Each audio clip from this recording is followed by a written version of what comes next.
The Age of Disclosure, the big documentary that debuted at South by Southwest, is now available to purchase. Unfortunately, it's Amazon Prime. It's on. You have to, I think, rent it in order to see it, which I still think is not the best option. But hey, nonetheless, it's available. So the good news, that's the bad news. The bad news is that you have to pay for it. The good news is that it's getting a lot of press. Now, I know that the reviews have been somewhat mixed, especially I knew it would be this way inside of the UFO community.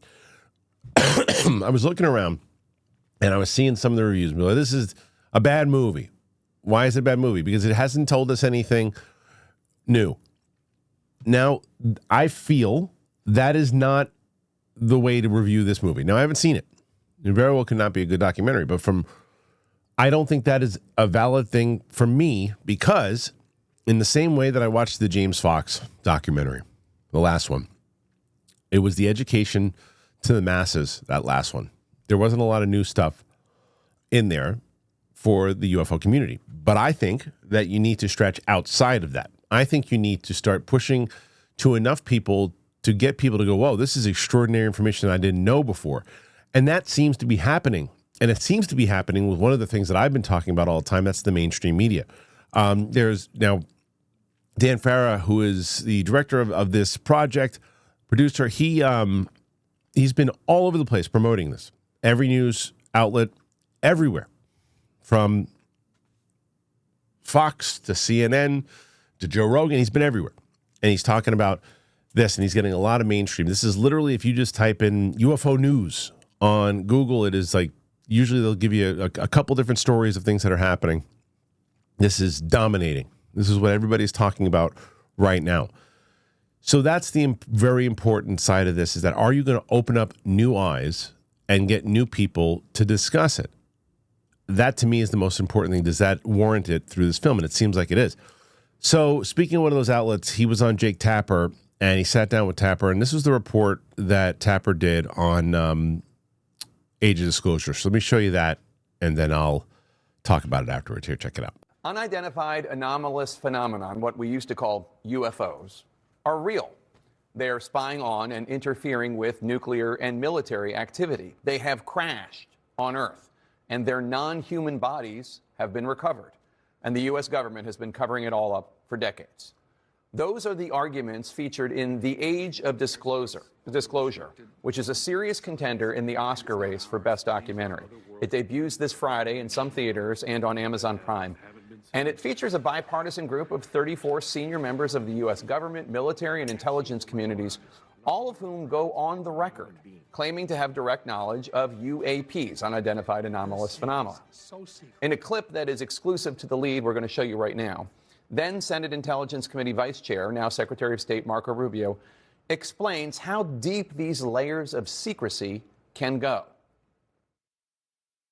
I think there's this assumption that presidents can walk in the Oval Office on day one and say, all right, take me to Roswell, show me the alien bodies. I want to see the video of the autopsy. I want to see the whole thing, open it up. I think that really is a naive understanding of how our government works. Even presidents have often been operating on a need-to-know basis. That's certainly true from a historic standpoint. The rationale, the justification was, the president shouldn't know about these things because that way the president always has deniability. All they need is a nod in this direction or in that direction. But that begins to ramp out of control. Frankly, I don't even know if a president would know who to ask. You could go to the director of the CIA, nowadays the director of national intelligence, and ask them. And even that person may not know because those people rotate. But the people 3 layers underneath them that are there for 30 years, to them, it's like I've seen these people come and go. I have no obligation to tell them it exists. It just never percolates up.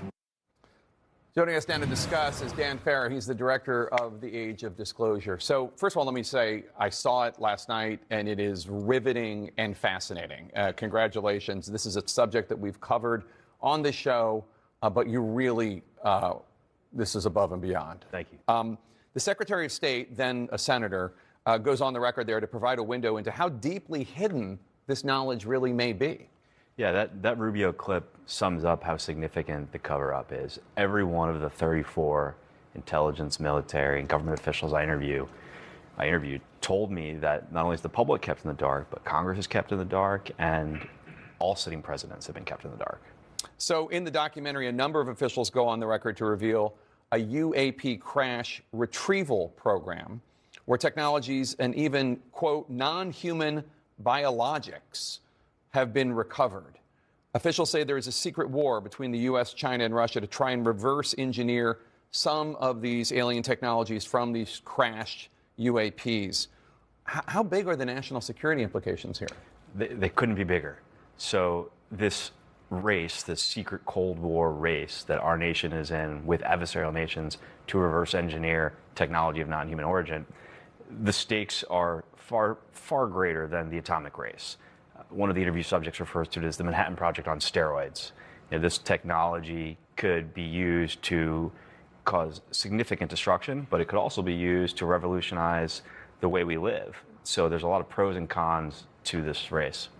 One pretty shocking revelation is how these beings, whatever they are, have allegedly interacted and spied on nuclear and military sites. Here's a quick clip from the documentary. We've had repeated instances of something operating in the airspace over restricted nuclear facilities, and it's not ours. They have both deactivated and activated nuclear weapons with both the United States and Russia. These are otherworldly things that are performing maneuvers that haven't been seen. The UAP activity surrounding nuclear weapons is not a historic issue. It's an ongoing issue. You know, as you get older, you go, man, it's not as easy as it used to be. And there's a lot of different things. For me, it's the gym. I have energy, but I don't have the energy I did when I was younger. And you got to keep up with your diet. And you're like, hey, I've been doing so good with my diet and everything. I'm still kind of not getting those results that I want. And you can crash out real quick and your energy kind of falls. And you're like, what is going on? Man, you know, 35 years old. You're going, wait, what's going on? You know, doctors will say that TRT, yeah, it's easy, man. Just come on in. Weekly shots, rest of your life. Cool. And you really, if you look into it, you say, oh, this is what I'm signing up for. It's basically, I think it's like $3,000 a year. And you shut down your body's natural production like forever. That's it. That's scary as hell.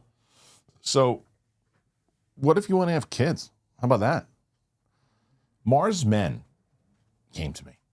And I think it's better than TRT, to be honest. It gives you the same benefits of optimized testosterone. There's energy, there's strength, there's focus, and it doesn't shut your body down. There's no synthetics, there's no needles, there's no dependency.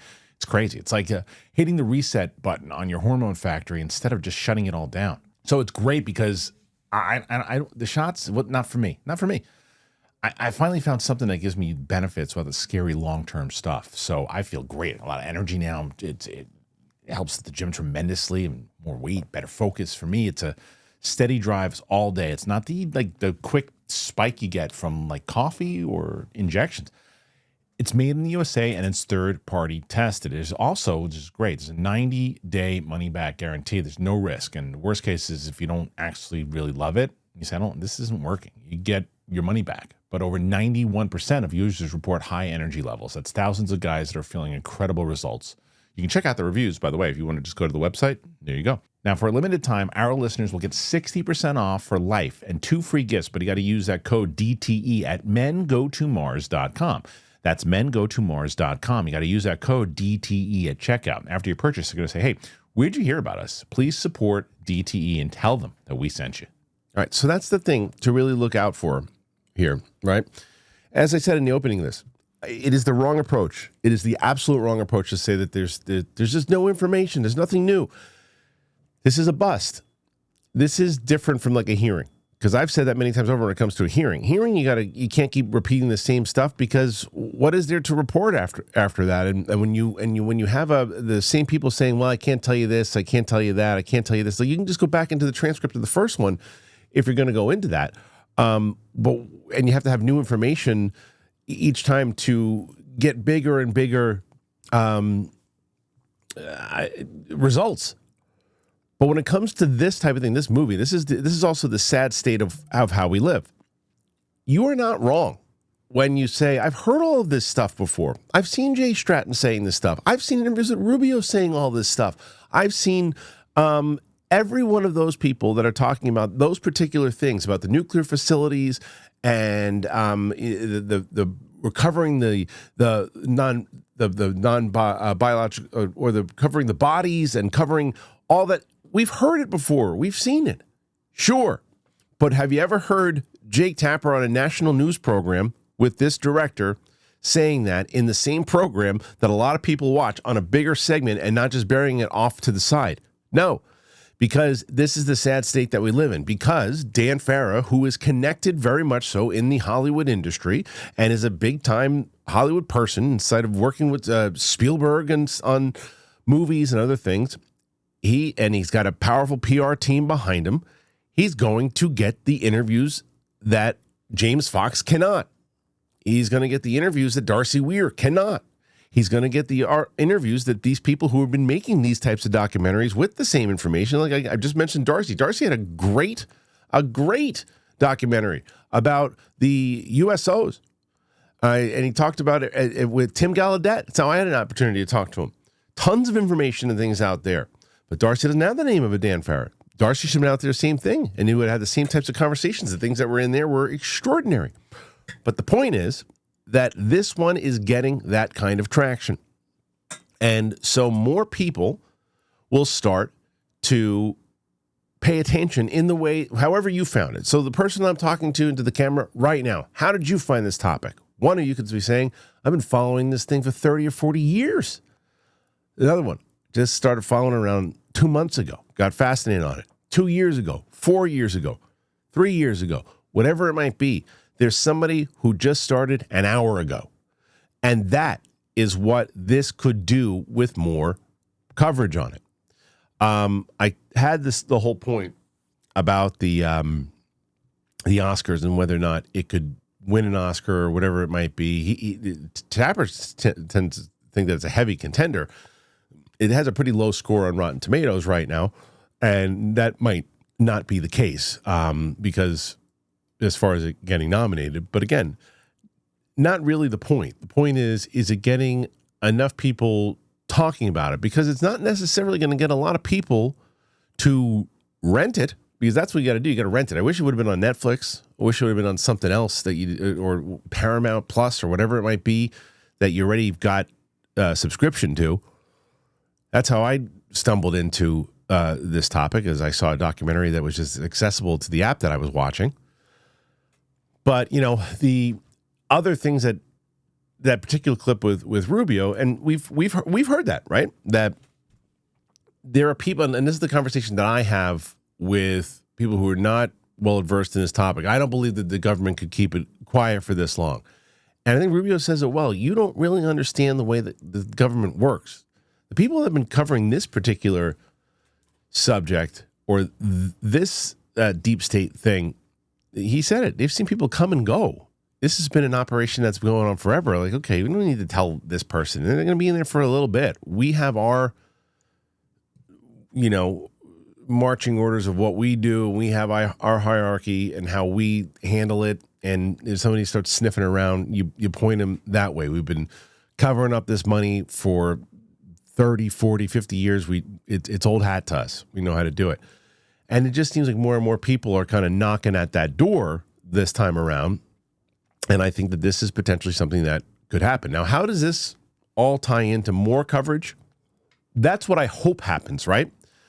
Because if you are indeed someone like a Jake Tapper and you see this, and you legitimately, if we take you serious and you were riveted and you are fascinated now and you opened it up with the statement of, and you did it well, I saw what you did. It's like you didn't say, in the new movie they claim, you started with, this has happened, this has happened, this has happened, this has happened. And then from there, then you led on to, that's the new claims in the documentary. It's a good way to grab people in, say, what the hell is Jake Tapper saying? But you led with it. And the question is, what do you believe is what I would ask. After you seeing it, what thoughts do you have on this? Where do you think that this lies in general? So if you were riveted, and that would then go on to, are you going to cover this more? That would be my next question to Jake Tapper.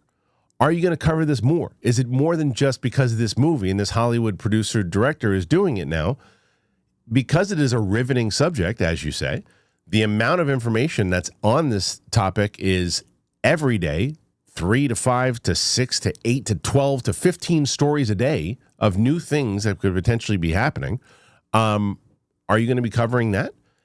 And not just stories that would say, this is what is absolutely happening. Stories that could say, this might not be happening, and this could be something else, but are you going to have the conversation? That is what I would ask of Jake Tapper or anyone else who's covering this topic and is fascinated with it now because Dan Farah is doing it. And this is something maybe Dan Farah is opening the doors for more coverage on this topic. That is what is important about this. That's what you have to look at. People just want to right away because I saw people that I follow on Twitter that I respect in this community are just like, bad movie, terrible, doesn't show anything new, doesn't do anything good. But are people talking about it? Is this the most covered UFO documentary maybe ever?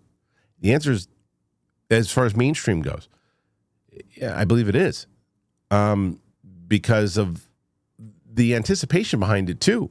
And in the way that Rogan saw it at South by and talked about how he saw it and he's been discussing it and he's promoting it. It's all a machine. And this part, I think, is beneficial overall. But I wonder what you guys think. Put your thoughts in there. Let me know. What do you think of this in general? Are you going to rent it? Are you going to check it out? Do you think it does need to be significantly different and show a bunch of new information? Or do you think that it does the job by getting the mass media to pay attention and that will bring new people in? Maybe you disagree. Put your thoughts in there. Let me know. I'll be back soon. Thanks for being here. Bye. A lot of people don't know this. Did you know that there's an online cannabis company that ships federally legal THC? It's right to your door. They have found a way to combine THC with carefully selected functional ingredients to target nearly every mood and health concern you can think of.